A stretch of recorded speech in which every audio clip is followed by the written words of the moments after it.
your teammates now with the best player in the Eastern Conference, one of the best players in the league, and Giannis. What have the conversations been like with him, and how much was Giannis a part of the recruiting process? You know, we talked a little bit. You know, he's in Greece right now, and I was in Hawaii when we first talked, so it was real short. I do know that, you know, he expressed to the front office, it's like, you know, just the interest in playing with me and whatnot, and the interest is mutual. You know, I just think that as a front court, you know, I see the fit, you know, seamless, you know, me being able to space the floor, him getting downhill creating, and just, again, just being just the player that he is. I think for me, my biggest question is about the finals. How was that experience for you? And then also, what is the biggest thing you learned from that and can take that to the Bucks? Absolutely. Well, you just said it. It was the greatest learning experience of my life. You know, I realized that it's not just physical. You know, the toll is mental.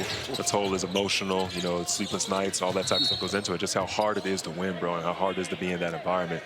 But I mean, the biggest thing I learned is how bad I want to get back. Yeah, you know, to say the least. You know, you're playing. You're the only show on TV. You know, it just there's just an almighty purpose that comes with, you know, playing this time of the year.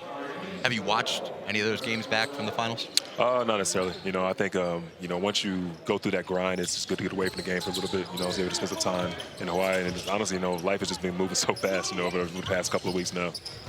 What's it like? You know, you're spent 10 years in Indiana, played with the Pacers, built an identity there.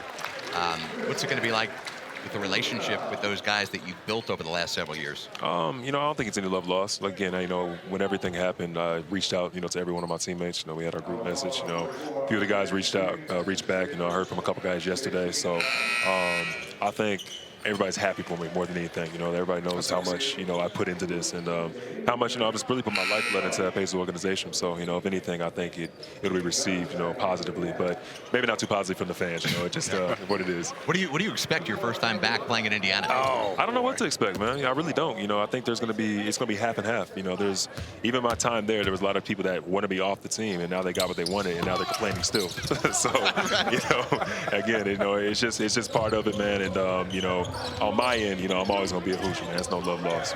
You spoke so much this year about what Rick Carlisle did for your game and the chemistry and relationship you built with him. How do you take what you learned about the coach-player dynamic and now transfer that to Doc Rivers? Absolutely. You know, Rick's one of the, you know, if not the, like, you know, one of the best coaches I've had since I've been in this league, and he just really unlocked my game. And we had very similar mindsets, you know, when it comes to not even just game, but just life in general. So even just the conversation that we had, you know, I got a lot of love for him. You know, Lloyd Pierce, you know, Jenny Boucher, Mike, you know, Jim Boyle, all those guys, man. They really helped me build something special this year. But, you know, moving into the Doc, you know, we've had some great conversation. You know, he's been through so much in this league, you know, I was saying as a man. You know, even I watched that clip series or whatever, like right before, you know, I came with Lawrence Fishburne or whatever, and we talked about that for a little bit, just stuff that went down there. But I think he has a vision for me, man. And, you know, I think it's a seamless fit. I think my last question just about Indiana, was there one moment, oh my goodness. Big time rise and throwdown by Tristan Anaruna. Was this run through your 10 years your all-time favorite memory of being a Pacer?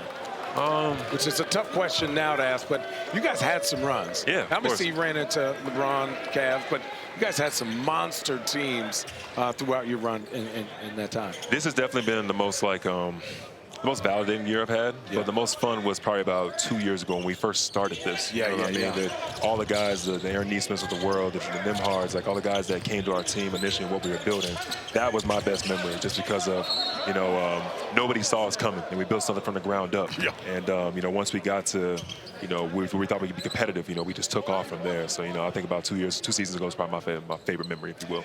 Looking ahead to your future here in Milwaukee, Giannis and the Bucks have had a lot of success with a pick-and-five, defensive-minded big in Brook Lopez, right? Yeah. He, like you, in the conversation for defensive, or you should be at times, in the conversation for Defensive Player of the Year. He's a guy that hit a lot of threes. Have you, or will you watch film of what made that relationship with Giannis and Brook and that dynamic? Do you look at that and try and figure out what worked to unlock some of that stuff? Undoubtedly, man. You got to remember, we played these guys like 11 times in 1 year. I think it was like last year. I've watched so much film on these guys, just how their offense opens up and whatnot. But yeah, you know, going into training camp and going into, latter half of the season, I'll make sure, you know, I do my homework. But, you know, again, I just think the things that me and Brook did were very similar. And, you know, I can even think defensively, you know, I can help these guys, you know, being more up in the pick and roll, switching and whatnot, all that type of stuff. And you and Brook are pretty similar off the court too, right? You got very much so. Super superhero stuff. He likes all the different characters, and I mean, you're into Legos and yeah. No, man, Brooke is a he's a character, dude, man. That's my dog yeah. right there, bro. Like we haven't kicked it too much off the floor, but even just a conversation we have on the floor, like he's cool, man. You know, we both are into pop culture and whatnot. You know, he's into the Star Wars, the Disney stuff. He's got plenty of Lego sets. I know he's built them for the past 15 years, from what I heard. So yeah, man, I think it's all in all, you know, it's just a good fit for me. Will you try and get Giannis into the Legos? I don't know, man. I feel like Giannis, he's a man of many. He's a modern renaissance, man. He tries a lot of different things himself. So you know, we'll see what he's on. The weight room, basketball, and candy. That's probably the only thing he does. That sounds about right. Yeah, man. Listen, you're going to hear a lot of questions about Giannis, right? One of the best players in the game. Like to not know whether there's a commitment about him being there long term. Is there any hesitation or trepidation about that?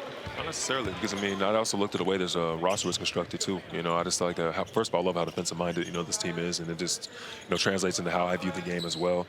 And then moving forward, man, I think that this team, like, they're so motivated. You know, I mean, it's by our hand, with the Pacers the past 2 years, they got bounced out in the first round. So everybody wants to get back to that fold and go even higher. You got guys like Bobby Portis, who I came into this league with mutual respect and a champion at that. So I got to that last game and didn't get the job done, and I just more motivated than ever, to say the least.